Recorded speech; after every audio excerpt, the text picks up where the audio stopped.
Assalamualaikum warahmatullahi wabarakatuh. Alhamdulillah. Wassalatu wassalamu ala rasulillah. Segala puji dan puja kehadirat Allah subhanahu wa ta'ala. Berikan salawat dan taslim kepada Nabi besar Muhammad sallallahu ala alihi wa sahbihi wasallam.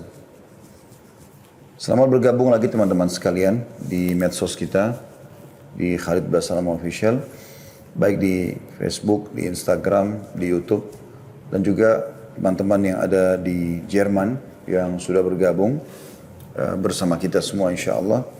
Kita akan coba membahas mengejar Lailatul Qadar. Dan ini tentu ada alasan kenapa tema ini dipilih, karena memang kita sudah masuk di 10 terakhir Ramadan. Dan kita sudah melalui tadi malam ke-21. Sementara memang kalau kita mengumpulkan riwayat-riwayat hadis yang ada, menyebutkan tentang Lailatul Qadar itu terjadi di malam-malam ganjil di 10 terakhir Ramadan. Jadi semalam sudah lewat malam 21, akan ada insya Allah besok malam 23, lusahnya lagi setelah itu 2 hari, ya, ada malam 25, kemudian malam 27 dan malam 29.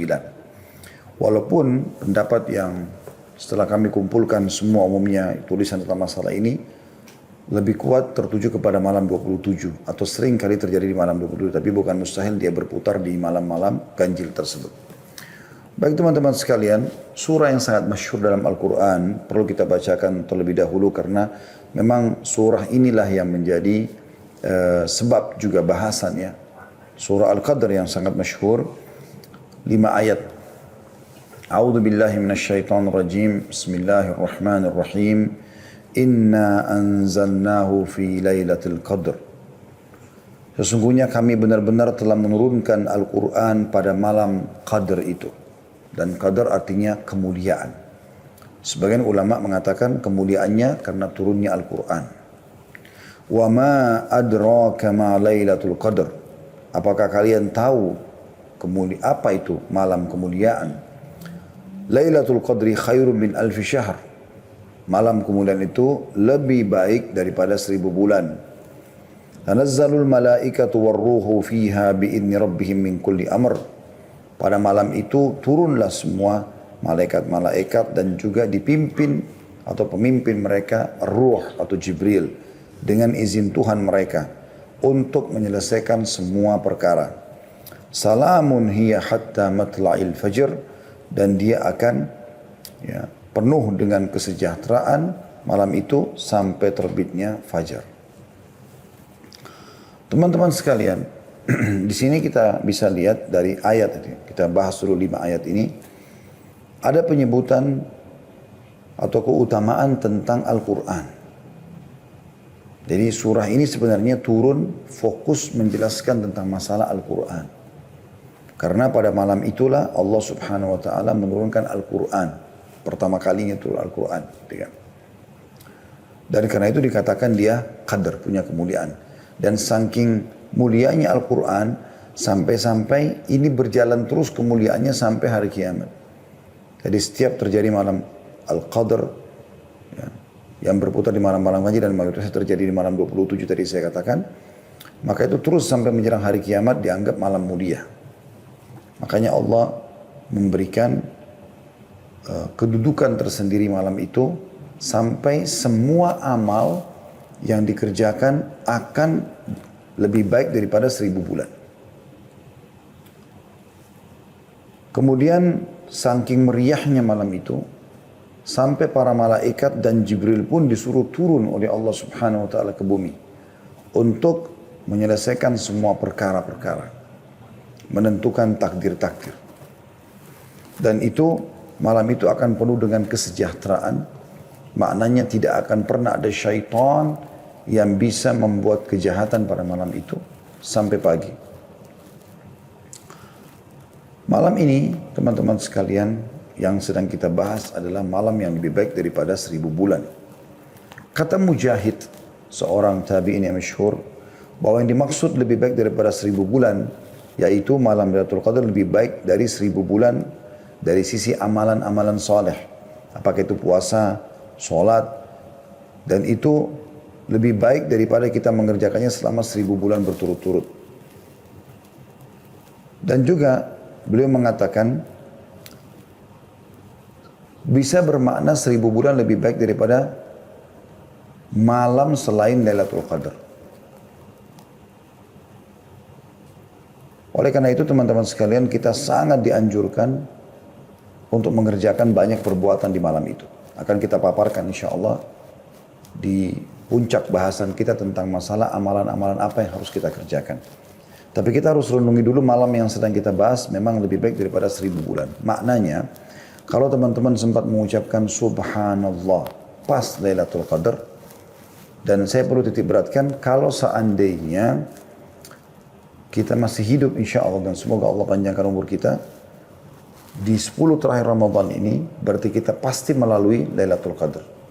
Hanya saja siapa yang mendapatkan taufik dari Allah untuk bisa mengerjakan amal soleh pada saat itu. Banyak orang hanya menghabiskan dengan tontonan-tontonan, menghabiskan waktu dengan hal-hal yang sia-sia gitu kan. Nongkrong-nongkrong di pinggir jalan, ngobrol kosong gitu kan. Kalau bukan di masa pandemi seperti ini, banyak sekali mereka habiskan di pasar-pasar hanya untuk mencari baju lebaran. Dan ini semua disayangkan sekali. Oleh karena itu nanti kita jelaskan insya Allah di jenis-jenis amalan yang dikerjakan oleh Nabi SAW dan para sahabat, para salafus salih, ya, bagaimana mereka fokus justru di 10 terakhir itu dengan ibadah-ibadah dan bukan di pasar, bukan di jalan, sebagaimana banyak kaum muslimin lakukan itu. Dan di malam ini selain 1000 bulan teman-teman sekalian, juga turunnya malaikat, dan ini tidak sembarangan untuk malaikat turun. Apalagi Allah SWT juga menyuruh Jibril untuk turun. Sebagaimana Allah katakan, tanazzalul malaikatu warruhu fiha biidni rabbihim min kulli amr. Malaikat turun ke muka bumi itu menandakan bahwa malam tersebut atau banyak keberkahannya dengan membawa rahmat dari Tuhannya. Malaikat setiap kali turun tentu membawa keberkahan dan rahmat. Sebagaimana malaikat membawa keberkahan ketika mendatangi halaqah ilmu. Sampai-sampai mereka meletakkan sayapnya karena ridho kepada para penuntut ilmu. Syaitan juga tidak bisa berbuat apa-apa sebagaimana sudah saya singgung sedikit tadi. Diambil daripada firman Allah SWT, salamun hiya hatta matla'il fajr. Malam itu adalah malam kesejahteraan sampai terbitnya fajr. Dan kata Mujahid, syaitan tidak bisa melakukan kejelekan atau mengganggu manusia pada malam tersebut sampai terbit matahari. Ini adalah tafsir diambil dari tafsir Al-Quran Al-Azim punya Ibnu Katsir jadi 7 halaman 610. Ibnu Zaid dan juga Qatada berkata pada malam Lailatul Qadar hanya ada kebaikan saja, tidak akan ada kejelekan sampai terbit fajar. Juga sama disebutkan dalam tafsir Ibnu Katsir jadi 7 halaman 611. Pada malam itu juga, ini malam mulia sekali, Allah Subhanahu wa taala tentukan takdir, ajal dan rezeki. Ibnu Katsir menyebutkan perkataan Qatada dan ulama lain bahwasanya pada malam Lailatul Qadar diatur berbagai macam urusan. Ketika itu ajal dan berbagai rezeki ditetapkan. Hal itu sesuai atau sejalan dengan firman Allah di ayat lain surah Dukhan ayat 4. Surah Dukhan ayat 4 yang bunyinya A'udzu billahi minasyaitonir rajim fiha yufraqu kullu amrin hakim. Pada malam itulah dijelaskan dan ditetapkan segala urusan yang penuh dengan hikmah. Dan Asy-Syu'bi berkata mengenai tafsir ayat 4 dan ayat 5 surah Al-Qadr, min kulli amr salamun hiya hatta matla'il fajr, bahwa keselamatan dan malaikat datang pada malam tersebut bagi orang-orang yang ada di masjid. Itu berlangsung hingga fajar. Tentu di masa pandemi sekarang nanti kita akan jelaskan pada saat kita jelaskan salah satu amal yang Anda harus lakukan atau dianjurkan lakukan adalah i'tikaf. Tetapi karena kita masa pandemi kita akan menggantikan dengan ibadah di rumah. Tapi kita tidak namakan i'tikaf, dan karena i'tikaf hanya di masjid saja. As-Sa'di berkata, berbagai hadis yang mutawatir membicarakan tentang keutamaan Lailatul Qadar dan dijelaskan bahwa malam tersebut terdapat di bulan Ramadan. Malam tersebut terdapat di 10 hari terakhir terkhususkan pada malam-malam ganjil. Malam penuh kemuliaan itu tetap terus ada setiap tahunnya hingga hari kiamat. Karena kemuliaan malam tersebut, Nabi SAW melakukan i'tikaf dan memperbanyak ibadah di 10 terakhir Ramadan.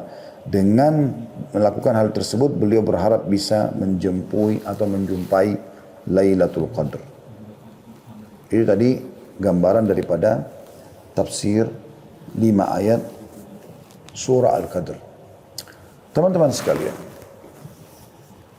Allah Subhanahu wa taala memberikan rahmat buat kita umat Muhammad sallallahu alaihi wasallam. Umat-umat sebelum kita umumnya umur mereka panjang-panjang. Misal Nabi Nuh alaihissalam berdakwah di kaumnya itu teman-teman sekalian 950 tahun. Dan tidak mungkin Nabi Nuh berdakwah sementara beliau masih bayi. Umumnya nabi-nabi dinobatkan jadi nabi di umur 40 tahun. Berarti bisa 990 tahun umur Nabi Nuh alaihissalam. 40 tahun masa sebelum kenabian dan setelah itu ada masa dakwah 950 tahun. Ya. Maka itu umur kurang lebih umat sebelum kita dan umat-umat yang hidup atau umat yang hidup bersama Nabi Nuh alaihissalam adalah satu generasi. Jadi umatnya bisa ada yang berumur 1000 tahun bahkan lebih. Disebutkan dalam sebuah riwayat atau sebuah athar bahwasanya pernah Nabi Nuh alaihissalam melewati seorang ibu yang menangisi anaknya yang meninggal. Yang menangisi anaknya yang meninggal. Gitu ya. Anaknya ini meninggal teman-teman sekalian umur 60 tahun. Anaknya ibu ini.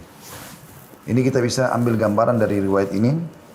Bagaimana ya, umur mereka sangat panjang. Maka pada saat dia menangis, berkatalah pada saat itu Nabi Nuh alaihissalam, kenapa engkau menangis wahai ibu? Kata dia, saya sedih, kesian melihat anak saya umur 60 tahun meninggal. Dia belum merasakan dunia. Jadi umur 60 tahun bagi mereka itu kayak masih 6 tahun kalau kita. Kata Nabi Nuh alaihissalam, jangan kau bersedih hai ibu. Karena sungguhnya akan datang nanti umat di akhir zaman, ya kita ini. Umur orang tertua di antara mereka adalah umur seperti anakmu ini. Artinya mereka akan dianggap tua kalau sudah umur 60 tahun. Sementara anakmu ini 60 tahun kau anggap masih sangat kecil. Maka kata ibu tersebut, wahai Nabi Allah, kalau seandainya aku hidup di zaman dan dikasih umur oleh Allah SWT cuma 60 tahun, aku akan gunakan semuanya sujud. Selama 60 tahun itu. Itu menandakan bagaimana panjangnya umur mereka. Itu luar biasa. Bagaimana umur mereka sangat panjang. Umur mereka sangat panjang. Nah, sekarang pertanyaan sederhana. Bagaimana caranya kita mengimbangi umur mereka? Amal-amal mereka. Jadi misalnya kalau ada di antara umat Nabi Nuh alaihissalam saja yang beribadah selama 300 tahun saja. Umur kita kan dibatasi. Bukankah Nabi SAW bersabda, ya, umur umatku antara 60 sampai 70 dan sangat sedikit yang melampaui itu. Jadi kita kalau umur 60 tahun, 70 tahun kita anggap sudah tua. Nah sekarang bagaimana kita mengimbangi amal solehnya kaum Nabi Nuh? Allah Subhanahu wa taala mudahkan untuk umat ini agar kita mendapatkan ekstra pahala, tambahan lebih. Dengan adanya keutamaan yang diberikan di beberapa tempat kalau kita beribadah, kayak kasus kita ibadah di Masjid Haram Mekah 100.000 kali lipat pahala sholatnya, Masjid Nabawi 1.000 misalnya. Ya. Dan juga adanya Lailatul Qadr. Dan makna teman-teman sekalian lebih baik daripada 1000 bulan, artinya 1000 bulan itu kalau kita hitung kurang lebih tepatnya 84 tahun plus 3 bulan. Artinya sama ibadah apapun yang kita kerjakan di waktu itu dengan 83 tahun plus 4 bulan. Contoh, Teman-teman mengatakan subhanallah. Pas Lailatul Qadar, pahalanya sama dengan subhanallah diucapkan selama 83, 18 bulan. Atau 1000 bulan. Dia mengatakan astagfirullah sama dengan astagfirullah selama 1000 bulan. Dia sedekah, ya, misalnya dengan sebagian hartanya. Maka dia sama dengan bersedekah misalnya 1 juta rupiah. Sama dengan dia bersedekah 1 juta rupiah itu selama 83 tahun plus 4 bulan. Dia membuka puasakan orang. Dia bakti sama orang tua. Dia jenguk orang sakit. Apa saja, dia membantu orang susah, menghilangkan kesedihannya, bisa menghiburnya. Dan segala macam hal yang dia kerjakan, kalau di Lailatul Qadar, maka semuanya tentu akan dilipat gandakan sama dengan 1000 bulan. Anda bisa bayangkan itu. Sebagian ulama mengatakan, malam itu mulai diambil atau terhitung dari awal malam datang, yaitu habis maghrib.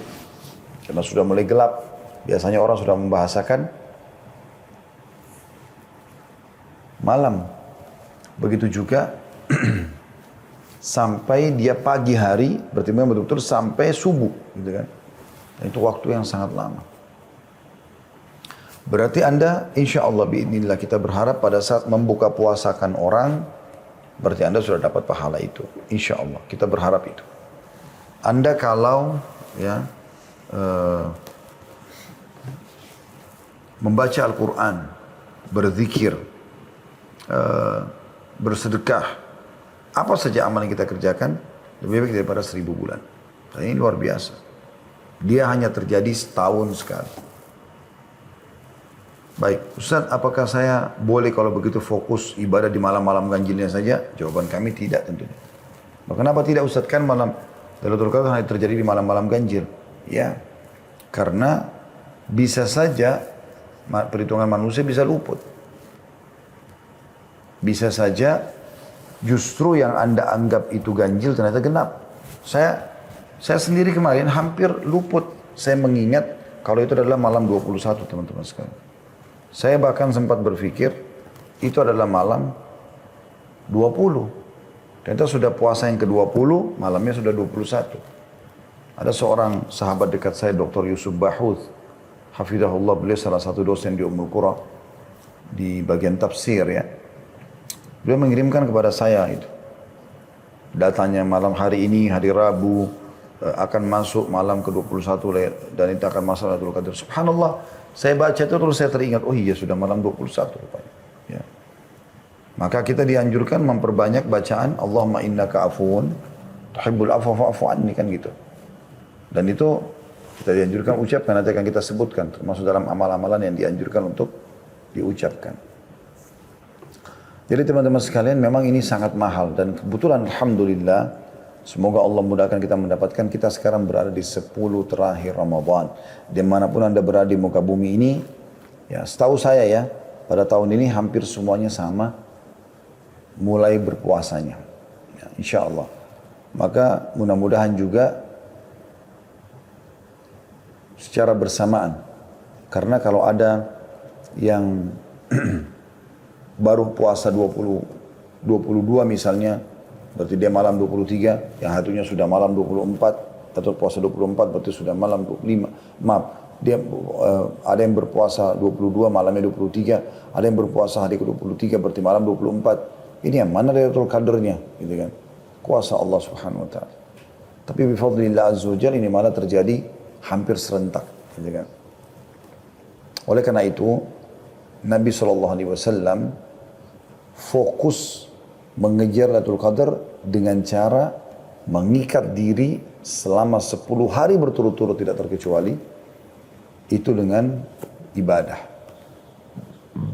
Mengikat diri di masjid dengan i'tikaf, ya. Demi untuk mengejar Lailatul Qadar. Karena dengan kita fokus ke 10 hari itu, maka dipastikan mau genap, mau ganjil, kita akan coba fokus beribadah. Maka insya Allah kita pasti akan mendapatkannya dengan izin Allah SWT.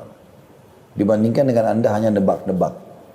Ya, saya pernah ada di satu kota, dan ternyata subhanallah di kota itu, tiba-tiba saja saya lihat di habis sholat tarawih di malam 27, orang-orang pada bagi-bagi makanan segala macam gitu. Lalu mereka mengatakan, sudah Lailatul Qadar.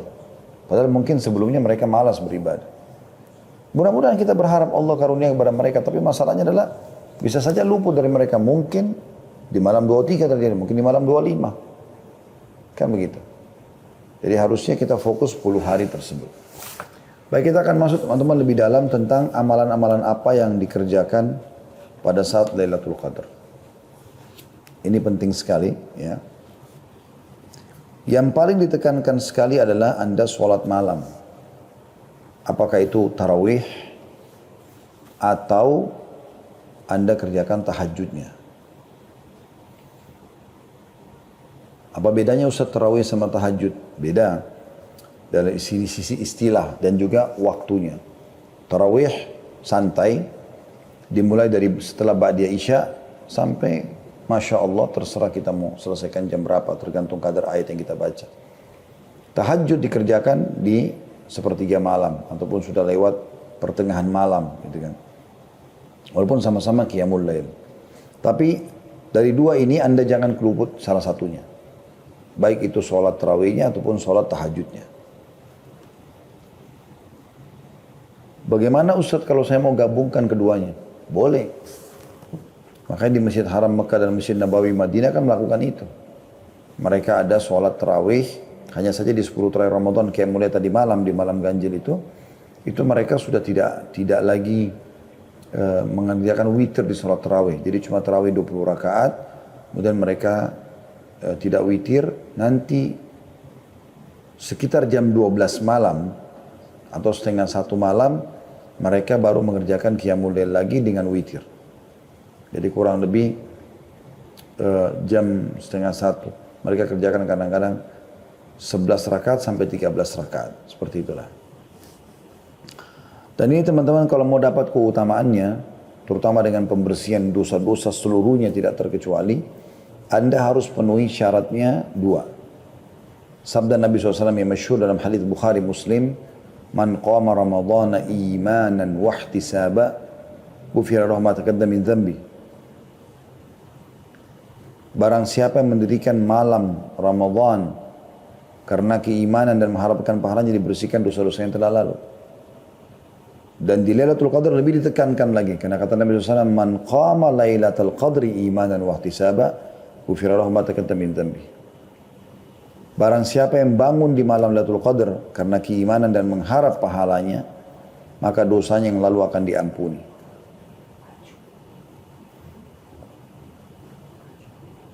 Sebagian ulama menghubungkan antara seseorang mendapatkan Lailatul Qadar dengan niat ikhlasnya. Kapan dari awal dia berharap sekali Allah berikan Lailatul Qadar, maka Allah akan mudahkan. Imam Nawawi rahimahullah berkata, aku sangat menunggu Lailatul Qadar dan satu waktu aku lagi tertidur di malam ganjil dan kebetulan atap rumahku terdiri dari pelapa-pelapa kurma, jadi ada celah-celahnya gitu kan. Dan pada saat aku lagi tidur ada cahaya bulan yang sangat terang menerpa wajahku dan aku pun melihat ke lubang dan aku lihat bulan sangat terang. Maka aku pun bangun untuk mengerjakan sholat malam dan aku yakin itu adalah malam Lailatul Qadar. Rasulullah SAW senantiasa mencari malam Lailatul Qadar dan memerintahkan sahabat untuk mencarinya. Beliau membangunkan keluarganya pada malam 10 terakhir dengan harapan mendapat malam Lailatul Qadar. Dalam Musnad Imam Ahmad dari Ubadah radhiyallahu anhu bahwasanya Rasulullah SAW bersabda, Man qama ibtigha'aha thumma waqa'at lahu ghufira lahu ma taqaddam min dhanbihi wa ma ta'akhkhar. Ini hadis mulia sekali. Sayangnya jarang disampaikan gitu ya. Kebanyakan hadis tadi yang sudah kita baca awal. Hadis ini bunyinya, barang siapa yang bangun sebagai usaha untuk mendapatkan malam Lailatul Qadar, lalu ia benar-benar mendapatkannya, niscaya akan diampuni dosa-dosanya yang lalu dan yang akan datang. Ini luar biasa. Satu malam ini mulia benar. Jadi dosa-dosa belum kita kerjakan sudah dimaafkan oleh Allah SWT. Imam An-Nasai meriwayatkan seperti itu. Al-Hafidh Ibn Hajar berkata, sanadnya sesuai dengan syarat sahih. Ya. Jadi kalau tadi yang pertama kita bacakan itu, siapa yang mendirikan malam Lailatul Qadar karena keimanan dan mengharapkan pahala dibersihkan dosa-dosa yang telah lalu. Yang lalu saja yang telah dia lakukan. Kalau ini tidak, hadis ini sahih juga, siapa yang mengejar Lailatul Qadar, sengaja memang mau target nih. Kayak sekarang kita bahas ini kan mengejar Lailatul Qadar, itu tujuannya. Jadi hadis ini tujuan, ini adalah sebab judul gitu kan. Barang siapa yang mengejar Lailatul Qadar dan betul-betul mendapatkannya, ya, maka ia benar-benar diampuni dosa-dosanya yang lalu dan akan datang. Telah dinukil dari kaum salaf, dari kalangan sahabat dan tabi'in bahwasanya mereka mandi dan memakai minyak wangi pada 10 malam terakhir untuk mencari malam Lailatul Qadar. Malam yang telah dimuliakan dan diangkat derajatnya oleh Allah SWT. Jadi mereka bahkan sampai pada tingkat mengemas malam itu dengan baik.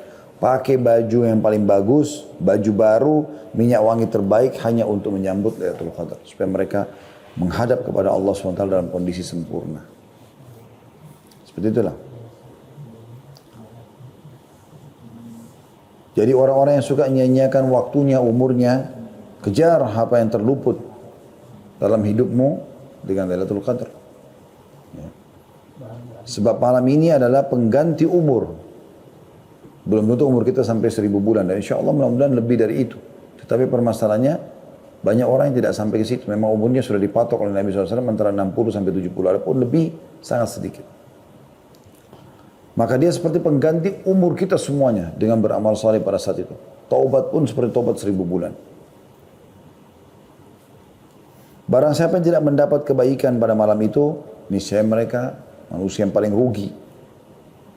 Dan malam ini sekali lagi berjalan untuk datang di 10 akhir Ramadan dan lebih banyak terjadi di malam-malam ganjil. Berdasarkan hadis dan sering kali terjadi di malam 27. Tapi tidak harus dipatok di situ ya. Berdasarkan riwayat Muslim dari Ubay bin Ka'ab radhiyallahu anhu bahwasanya ia berkata, demi Allah sungguh aku mengetahui datangnya malam itu. Yaitu pada malam yang Rasulullah SAW memerintahkan kami untuk menghidupkannya. Tepatnya pada malam ke-27. Sampai-sampai Ubay radhiyallahu anhu bersumpah untuk hal itu. Beliau berkata, aku dapat mengenalnya melalui tanda-tanda dan alamat yang diberitakan Rasulullah SAW kepada kami. Yaitu matahari terbit tanpa cahaya yang menyilaukan pada pagi harinya. Jadi ini Ubay bin Ka'ab kata sebagian ulama kemungkinan coba menjelaskan ya, tentang kondisi beliau pada saat itu. Jadi beliau memang disuruh Nabi SAW untuk mengerjakan ibadah dengan para sahabat dan pas malam 27. Maka beliau berpatokan itu adalah malam Lailatul Qadar.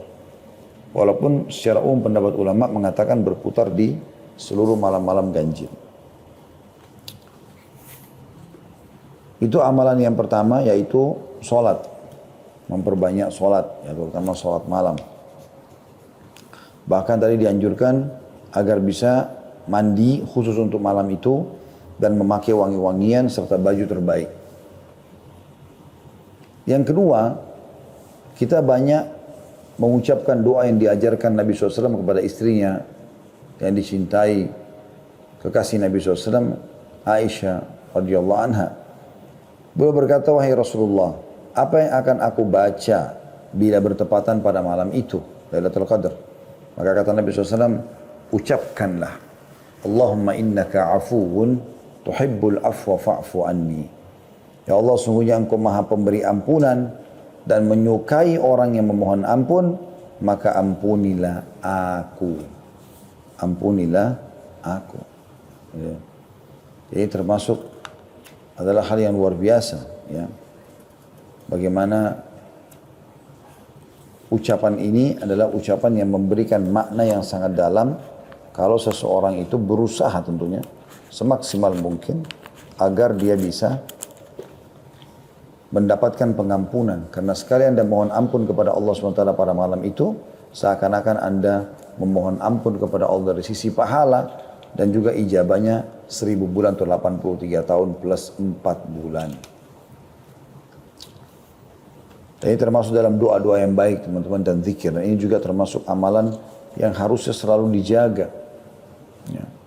Apalagi kalau Anda mengejarnya di sepertiga malam terakhir ya. 3 atau 2-3 jam, 4 jam lah sebelum subuh. Anda fokus di situ, maka insya Allah memperbanyak istighfar untuk mendapatkan fadilah atau keutamaan dalam ayat dikatakan wabil ashari hum yastaghfirun. Mereka selalu beristighfar di waktu-waktu sahur atau waktu menjelang subuh. Doa mustajab karena sepertiga malam Allah turun ke langit bumi.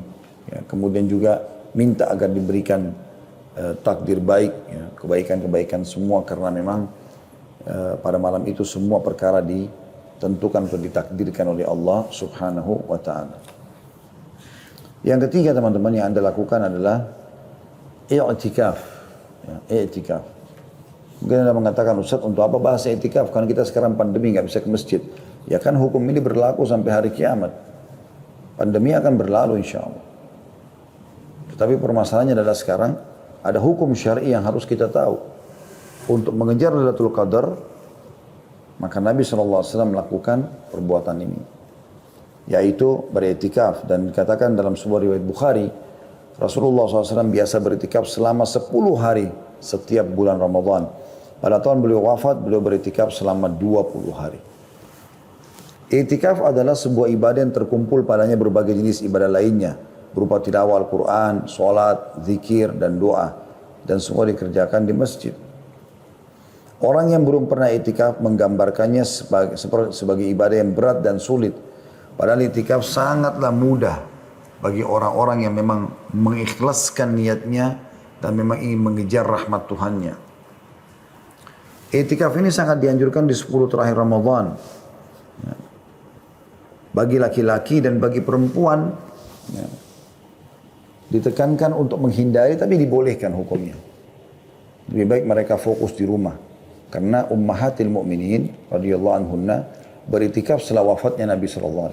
Tapi selama ada suami mereka, maka mereka justru di rumah.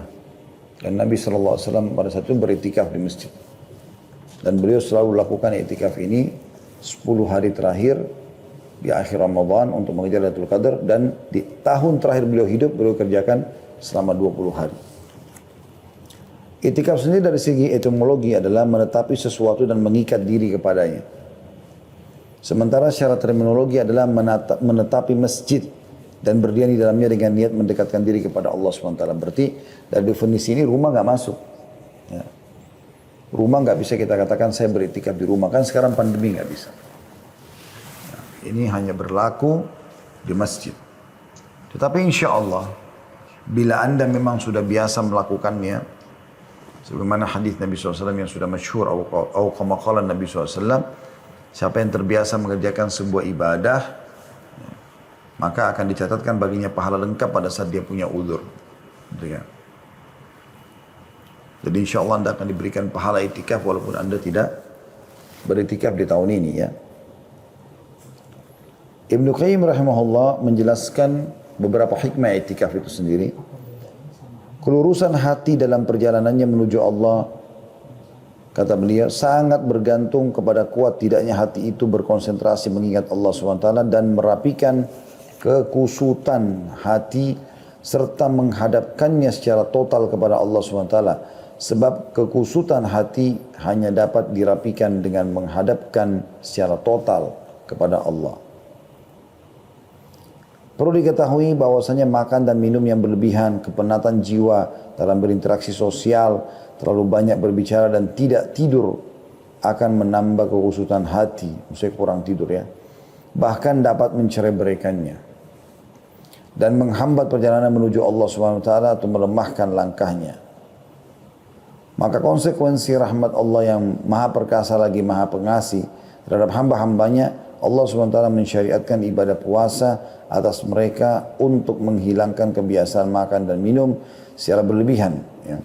Serta membersihkan hati dari noda-noda syahwat dan menghalangi perjalanan menuju Allah Subhanahu wa Ta'ala. Iktikaf hanya akan membersihkan hati dan akan membuat kita terpaut dan terikat dengan rumah Allah yang biasanya sangat jarang didatangi. Allah Subhanahu wa Ta'ala menyebutkan tentang i'tikaf dalam surah Al-Baqarah ayat 125 yang bunyinya A'udzu billahi minasyaitonir rajim an tahhira baitiya lit-ta'ifin wal 'akifin war ruk'is sujud. Bersihkanlah rumahku Allah SWT berfirman kepada Ibrahim dan Ismail alaihi wassalam, bersihkanlah rumahku, Ka'bah, untuk orang-orang yang tawaf, yang i'tikaf, mengikat diri di masjid, yang ruku dan juga yang sujud. Dan dalam sebuah hadis yang diriwayatkan Imam Bukhari, Abu Hurairah berkata, radhiyallahu anhu, Rasulullah SAW biasa beriktikaf selama 10 hari pada setiap bulan Ramadan. Jadi masuk mulai dari puasa 19 berarti malam 20, terus sampai subuh Idul Fitri. Makanya dianjurkan juga oleh para ulama agar melakukan i'tikaf di masjid yang jami', yang ada Jumatnya, ada sholat idnya. Ya. Tapi kalau Anda cuma bisa melakukannya hanya sampai malam lebaran, atau Anda cuma bisa melakukannya beberapa hari saja, ya, maka itu juga masuk dalam istilah i'tikaf, tapi tentu beda kadar pahalanya. Dan di tahun atau pada tahun di mana beliau wafat, maka beliau beriktikaf selama 20 hari. Aisyah juga berkata radhiyallahu anha, Rasulullah SAW biasa beriktikaf pada setiap bulan Ramadan. Manakala selesai sholat subuh, beliau segera memasuki tempat i'tikafnya. Ya. Hadis ini riwayat Bukhari Muslim. Disebutkan juga dalam riwayat lain hingga beliau juga beriktikaf pada 10 terakhir bulan Syawal. Diriwayatkan oleh Bukhari Muslim. Riwayat ini memberikan penjelasan kepada kita sebenarnya i'tikaf boleh juga dikerjakan walaupun bukan di bulan Ramadan. Karena Nabi SAW pernah kerjakan juga di bulan Syawal sebagaimana riwayat Bukhari Muslim. Tapi yang diprioritaskan adalah di 10 terakhir Ramadan karena mengejar Lailatul Qadar tadi. Juga Aisyah menuturkan radhiyallahu anha, Rasulullah SAW biasa beriktikaf pada 10 hari terakhir bulan Ramadan. Hal itu beliau lakukan hingga beliau wafat. Lalu setelah beliau wafat, para istri-istri beliau juga melakukannya sepeninggal mereka atau beliau, sepeninggal beliau. Hadis riwayat Bukhari Muslim. Artinya perempuan boleh beriktikaf, tapi harus dipastikan iktikaf di masjid karena dia nginap selama 24 jam. Ya, bahkan makan dan minumnya pun di masjid gitu kan. Cuma dia jaga kebersihan masjid. Maka ini bagian daripada syariat. Tetapi seorang istri harusnya tidak mengerjakannya selama suaminya masih ada sampai suaminya wafat. Atau memang suaminya mengajak dia bersama-sama untuk i'tikaf, itu lain. Ya. Dan teman-teman sekalian, tentu i'tikaf tidak harus dipaksakan karena dia hukumnya sunnah muakkadah. Tetapi misalnya kalau seseorang memang tidak bisa tinggal di masjid, kayak kasus sekarang juga termasuk kita pandemi. Walaupun Anda belum pernah i'tikaf, sekarang sudah dengar, oh ternyata punya keutamaan banyak sekali i'tikaf. Saya juga mau i'tikaf misalnya. Anda sudah niatkan begitu, insya Allah dicatatkan pahalanya oleh Allah Subhanahu Wa Taala. Dicatatkan pahala. Jadi tidak usah khawatir. Ini itu. Walaupun kita tidak bisa i'tikaf di masjid sekarang, tapi hukum ini kan Anda pelajari supaya Anda bisa terapkan di tahun-tahun yang akan datang. Ya, seperti itulah kurang lebih. Pada saat i'tikaf, Anda sangat dianjurkan untuk memperbanyak ibadah, terutama sholat tadi. Ya, kemudian tilawah Al-Quran, membaca buku-buku ahli ilmu, halaqah majlis ilmu kalau ada yang dibuat oleh ulama di masjid yang kebetulan i'tikaf, menjauhkan diri dari segala macam ya, perkataan sia-sia, mencela, mencaci maki, tontonan-tontonan yang tidak baik. Ya. Berdiam di tempat i'tikaf berdasarkan riwayat Imam Muslim dari Nafi'. Ia berkata, Abdullah bin Umar menunjukkan kepadaku tempat yang dipakai Rasulullah SAW beriktikaf dalam masjid. Dan beliau tidak keluar sama sekali. Sampai pernah kedatangan istrinya saja, Sofia, lalu Nabi SAW temui di masjid. Nabi tidak pulang ke rumah. Nanti pada saat sudah mau pulang baru beliau antar untuk menjaga saja atau berjaga-jaga keamanan. Habis itu beliau kembali lagi ke dalam masjid. Banyak juga orang i'tikaf semuanya menjadikan ajang untuk tidur aja terus. Jadi cuma pindah dari rumahnya ke masjid. Tapi di masjid tidak seperti itu, harusnya dia aktif. Istirahat boleh, tapi jangan sampai luput ya perbuatan-perbuatan kebaikan yang harus Anda lakukan dari zikir, dari berdoa, dari bertobat dan seterusnya. I'tikaf kalau Anda sedikit i'tikaf bisa ada beberapa hal yang dibolehkan. Yang pertama, keluar dari tempat i'tikaf untuk suatu keperluan yang mendesak. Berdasarkan hadis sahih dari Aisyah radhiyallahu anha, ia berkata, tuntunan bagi orang yang i'tikaf untuk tidak menjenguk orang sakit, tidak menghadiri penyelenggaraan jenazah, tidak menyentuh dan mendekati para istri, tidak keluar dari tempat i'tikaf kecuali untuk suatu keperluan mendesak. hadis riwayat Abu Daud dan dikatakan oleh Ibnu Hajar para perawinya tidak bermasalah. Kalau darurat sekali, Anda tidak masalah keluar.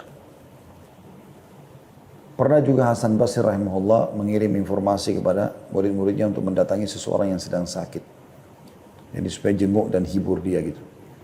Rupanya ada satu muridnya, kalau tidak salah namanya lupa juga, nama muridnya Hasan Basri ini. Di masjid, dia juga orang soleh. Hasan Basri titip supaya pergi jemput juga orang itu di masjid. Waktu mau dijemput, rupanya mereka bilang gitu.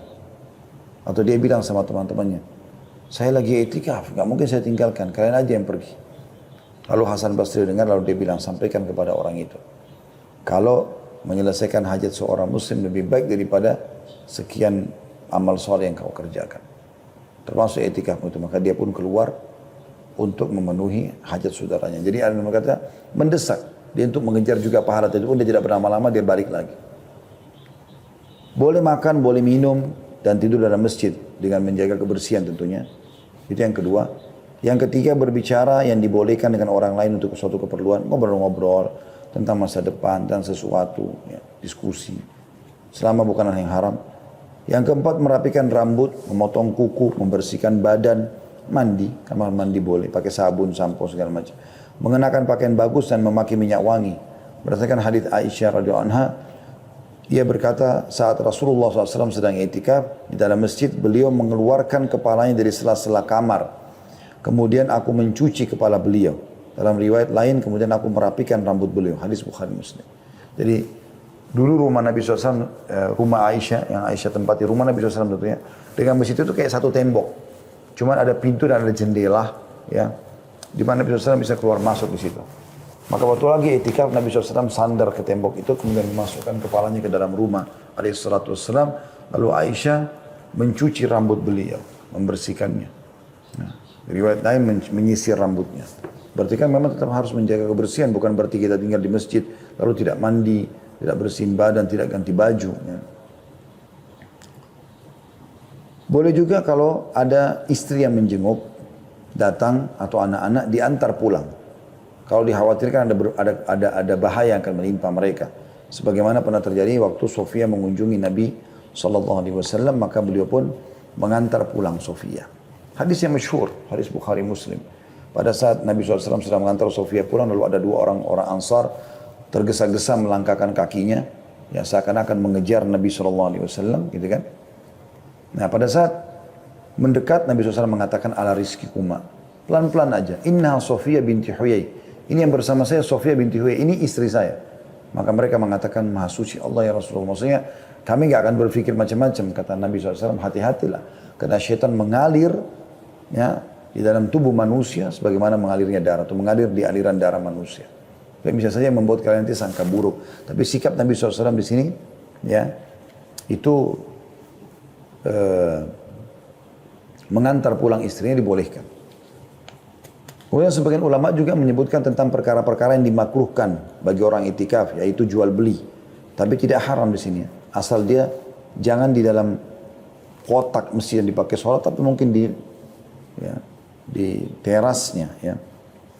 Kemudian berbicara yang mendatangkan dosa, dan juga diam dan tidak berbicara sama sekali. Dengan meyakini bahwasanya diam itu ibadah. Nah ini keliru. Tetap aja dia ngomong, ngobrol segala macam beraktivitas seperti biasa. Jadi orang itikaf juga bukan penjara, tapi tempat untuk dia menikmati hidupnya tapi dalam kebaikan gitu. Nah, ini tentu saya ambil dari buku Risalah Puasa Nabi Syekh Muhammad bin Shalih Al-Munajjid dan Syekh Abdullah Saleh ya. Nah, ini buku ini saya bedah atau saya ambil khusus masalah itikafnya. Itu ada disebutkan di halaman 33 tentang masalah jual beli ya. Yang dianggap makruh di sini ditulis oleh atau dinukil dari para ulama. Kemudian perkara-perkara yang membatalkan itikaf juga ada. Yang pertama keluar dari masjid dengan sengaja tanpa keperluan, sekalipun hanya sekali, dianggap itikafnya batal. Kalau dia masuk lagi berarti dia kayak itikaf baru. Gitu. Yang kedua bersetubuh. Kalau dia pulang ke rumahnya dia biologi sama istrinya maka dianggap batal itikafnya. Yang ketiga gila dan mabuk. Yang keempat haid dan nifas bagi kaum wanita. Kalaupun dia itikaf, disebabkan hilangnya syarat bersuci, maka dia harus keluar dari masjid. Yang kelima murtad. Ya. ini berarti sudah tidak ada lagi i'tikaf bagi dia. Kalau waktu memasuki i'tikaf dan waktu keluar, bila seseorang memasuki masjid dan berniat untuk taqarrub ilallah atau mendekatkan diri kepada Allah Subhanahu wa taala, maka ia telah terhitung beritikaf hingga keluar dari masjid. Apabila ia meniatkan beritikaf pada 10 terakhir bulan Ramadan, hendaklah ia memasuki tempat i'tikaf sebelum matahari terbenam menjelang malam ke-21. Ya. Tadi saya keliru, saya luruskan. Tadi saya sempat bilang puasa ke-19 malam ke-20 ya. Tapi di sini disebutkan puasa ke-20 berarti malam ke-21 berarti kemarin ya. Dan meninggalkan tempat i'tikaf pada hari terakhir bulan Ramadan setelah matahari terbenam di malam lebarannya. Tapi ada juga yang mengatakan keluarnya di Idul Fitri itu lebih afdal. Jadi dia pagi hari habis subuh Idul Fitri atau sebelum subuh dia sudah mandi, dia sudah pakai baju bersih, subuh lalu dia tunggu sampai sholat Idul Fitri, kemudian baru dia pulang. Ada beberapa catatan penting yang disebutkan oleh para ulama. Yang pertama, bagi yang membatalkan i'tikaf sunnah yang telah ia lakukan, hendaklah menggantinya pada hari lain. Berdasarkan amalan Rasulullah SAW yang mengganti i'tikaf bulan Ramadan pada bulan Syawal. Sebagaimana yang telah disebutkan pada hadits Aisyah baru lalu ya. Atau baru tadi sudah disebutkan. Sementara bagi yang membatalkan nazar i'tikaf yang tengah dilakukannya, maka ia wajib menggantinya. Jadi kalau dia i'tikaf sunnah, maka sunnah juga dia menggantikan di bulan lain. Kalau itu adalah nazar, misalnya kalau saya sembuh penyakit saya mau ya i'tikaf di masjid 3 hari, maka ini dia harus melakukan. Kalau dia tidak bisa, dia masih sakit misalnya, maka dia wajib melakukan di hari lain. Tapi kalau sunnah, maka sunnah juga dikerjakan atau digantikan di hari lain. Itu yang pertama. Yang kedua, kaum wanita boleh beriktikaf di dalam masjid jika terjaga dari fitnah dan diizinkan oleh suaminya jika bersuami ya, orang tuanya, ayahnya kalau belum menikah. Jika ia beriktikaf tanpa izin suaminya, maka ia boleh diusir dari masjid tanpa ada perbedaan pendapat dalam masalah ini. Demikian dituturkan oleh An-Nawawi. Karena dia melanggar, dia nusyud, nggak boleh. Hukum-hukum yang berkaitan dengan i'tikaf bagi kaum lelaki juga berlaku bagi kaum wanita. Hanya saja i'tikaf kaum wanita otomatis batal jika mereka haid. Dan mereka boleh melanjutkannya jika sudah suci. Kalau masih pas 10 terakhir Ramadan ya. Dan hendaknya kaum wanita menirai tempat i'tikafnya dengan kemah dan memilih tempat yang tidak dipakai untuk sholat bagi kaum pria. Selanjutnya yang ketiga, barang siapa yang bernadar beriktikaf di Masjidil Haram, Mekah, ia tidak boleh menunaikannya di masjid lain. Kalau misalnya dia nazar, dia mengatakan, saya kalau sembuh dari penyakit, saya mau i'tikaf 2 hari di Masjid Haram Mekah. Lalu sembuh betul, dia nggak boleh ganti masjid lain. Karena Masjid Haram lebih mulia daripada masjid yang lain, tidak bisa diganti. Jika ia bernazar beriktikaf di Masjid Nabawi, ia wajib menunaikannya di Masjid Nabawi. Atau boleh di Masjidil Haram. Kenapa? Karena Masjid Haram lebih mulia daripada Masjid Nabawi. Maksudnya lebih banyak pahalanya. Jika ia bernazar beriktikaf di Masjid Aqsa, maka ia boleh menunaikannya di salah satu dari 3 masjid. Masjid Haram Mekah, Masjid Nabawi atau Masjid Aqsa. Karena Masjid Aqsa keutamanya lebih di bawah lagi dari 2 masjid tadi. Sementara bagi yang bernazar beriktikaf di selain 3 masjid tersebut dan tidak menentukan masjid tertentu, ia boleh menunaikannya di masjid mana saja. Tapi ini nazar ya. Karena nazar kan hukumnya wajib ditunaikan. Misalnya tadi saya kasih contoh, kalau saya sembuh penyakit, saya akan i'tikaf 2 hari di masjid ini dan itu. Misalnya. Sebab Allah SWT tidak menjadikan tempat tertentu untuk melakukan ibadah, dan juga semua masjid sama saja keutamanya kecuali 3 masjid tersebut. Jadi kalau misalnya kita mengatakan saja kalau saya sembuh, saya mau i'tikaf di masjid 3 hari. Dia tidak sebutkan masjidnya, maka di sini masjid manapun boleh dilakukan. Kata Syekh Muhammad di sini, wahai saudaraku, segeralah menghidupkan sunnah Nabi ini dan memasyarakatkannya di tengah-tengah keluarga, kerabat dekat, saudara-saudara dan teman-temanmu, serta di tengah masyarakatmu. Semoga Allah SWT menuliskan pahala bagimu dan pahala bagi orang-orang yang mengamalkannya. Dalam sebuah riwayat At-Tirmidzi, dan dinyatakan hasan olehnya, dari Kathir bin Abdullah, dari kakeknya bahwa Rasulullah SAW berkata kepada Bilal bin Harith, ketahuilah, ia bertanya, wahai Rasulullah, apa yang harus ku ketahui? Rasulullah SAW bersabda, man ahya sunnatan min sunnati qad umitat ba'di kana lahu minal ajri mithla man amila biha ghaira an yunqasa min ujurihim syai'a. Barang siapa yang menghidupkan salah satu sunnahku yang telah diabaikan maka ia akan memperoleh pahala seperti orang yang mengerjakannya tanpa dikurangi dari pahala mereka sedikit pun. Di sisi lain, beberapa faedah yang dapat dipetik dari sunnah itikaf adalah pembinaan jiwa dan melatihnya dalam mengerjakan ketaatan. Hal ini sangat dibutuhkan oleh kaum muslimin, terutama secara khusus da'i. Tinggal 2 amal teman-teman sekalian, saya ringkaskan. Umroh.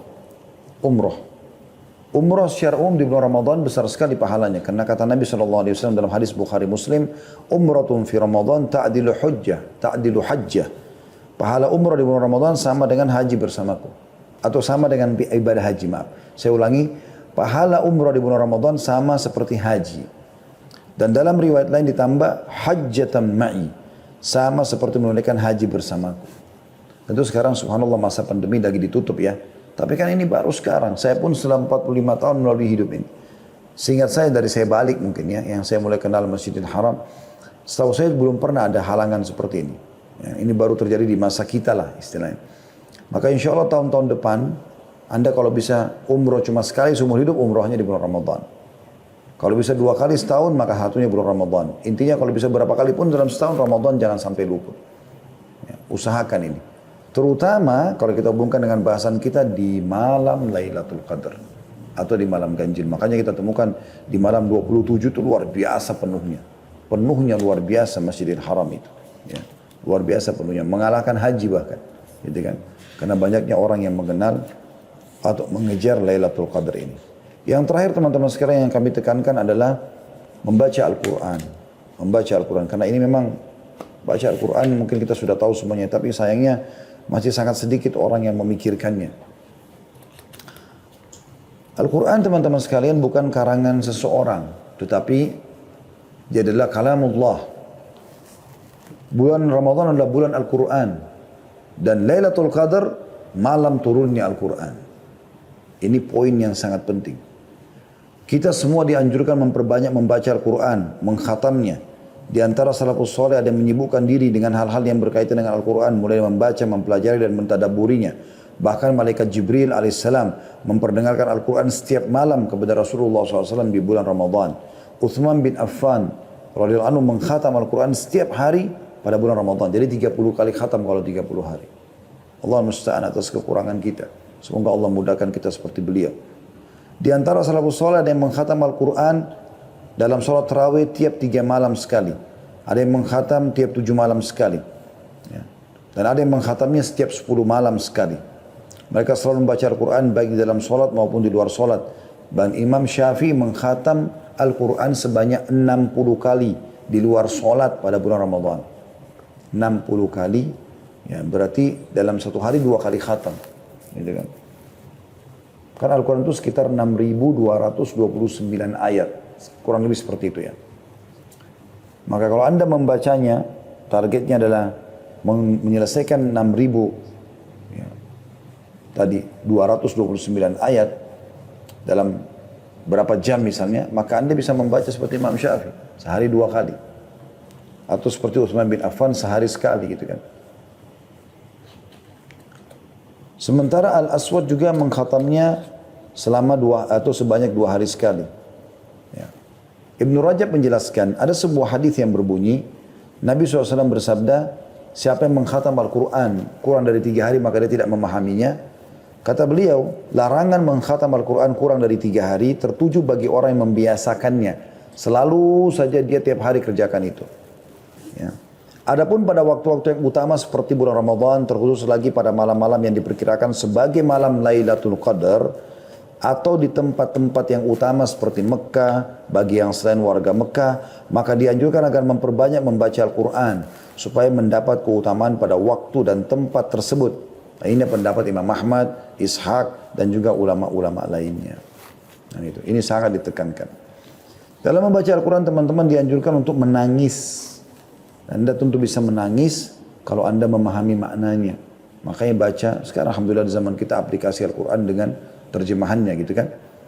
Karena disebutkan dalam hadis ya, Bukhari bahwasanya Nabi SAW pernah berkata kepada Abdullah bin Mas'ud, "Anu bacakanlah Al-Quran untukku."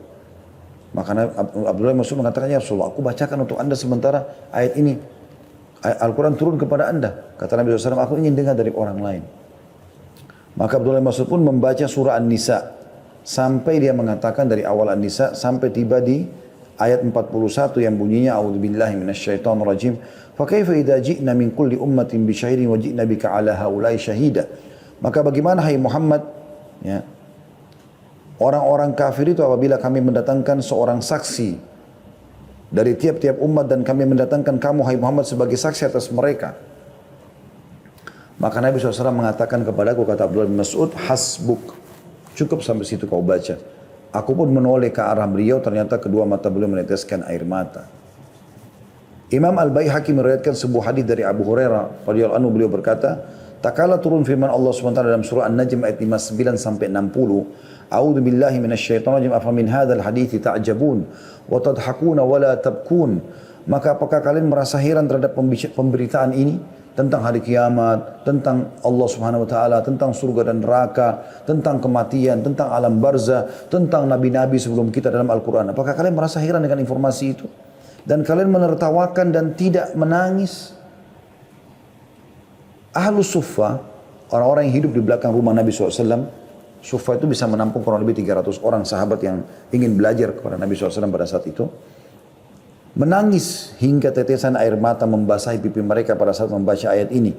Ketika hal itu didengar oleh Rasulullah SAW, beliau tersentuh dan ikut menangis bersama mereka. Melihat hal itu kami pun menangis, kata para sahabat. Kemudian Rasulullah SAW bersabda, La yalijun nara man baka min khasyatillah. Tidak akan masuk neraka orang yang menangis karena takut kepada Allah. Mungkin teman-teman bilang, bagaimana caranya saya mau menangis? Ya, sementara saya belum pernah merasakan tangisan untuk Al-Quran atau membaca Al-Quran. Kata Nabi SAW, menangislah kalau kalian baca Quran, atau paksakan atau buatlah kalian menangis. Nah, beberapa ulama sebagai berikut teman-teman menyimpulkan bahwasanya Anda bisa menangis dengan cara yang paling alami, ya, natural sekali adalah Anda terus dekatkan diri kepada Allah Subhanahu wa taala, dan nanti dengan mendekatkan diri kepada Allah itu hati kita jadi lebih peka. Termasuk misalnya banyak yang membaca Al-Quran. Orang yang bisa menangis alami ini kalau dia sering baca Al-Quran, rutin khatam, ulangi lagi khatam, ulangi, apalagi ngerti artinya, maka mereka akan tersentuh. Anda biasa lihat kan bagaimana Imam Masjid Haram, Masjid Nabawi menangis pada saat mereka tilawahkan Al-Quran di bulan Ramadan seperti ini. Yang kedua adalah Anda mengerti artinya saja dengan mentadabburinya. Tapi ini memang Anda betul-betul ikhlas membacanya, maka Anda bisa menangis tentunya. Tapi kalau Anda cuma baca dengan seperti orang terburu-buru, kalau binas malikin nas sudahin nas musyar waswasil khannas, tidak jelas apa yang dibaca. Sementara kita disuruh warattilil Qur'ana tartila. Tartilkan Al-Quran itu pelan-pelan. Qul a'udzu birabbin nas, berhenti. Malikin nas, berhenti. Ilahin nas, berhenti. Seperti itulah kita berikan haknya semua. Semoga teman-teman sekalian kita termasuk orang yang diberikan taufiknya untuk bisa mendapatkan Lailatul Qadar. Baik, maaf teman-teman, di Jerman saya tidak bisa lanjutkan karena tinggal 4 menit lagi kita berbuka puasa di Jakarta. Teman-teman juga yang mengikuti live kita akan berbuka puasa, saya pun begitu, kita akan siap-siap dengan tim insya Allah. Jadi untuk itu saya mengundurkan diri dan saya berterima kasih kepada seluruh teman-teman yang sudah partisipasi. Insya Allah kita akan ketemu lagi di acara kita nanti malam. Anda bertanya, kami menjawab kurang lebih jam 20.00. Begitu saja teman-teman sekalian. Subhanakallahumma bihamdika asyhadu an la ilaha illa anta astaghfiruka wa atubu ilaik. Wassalamualaikum warahmatullahi wabarakatuh.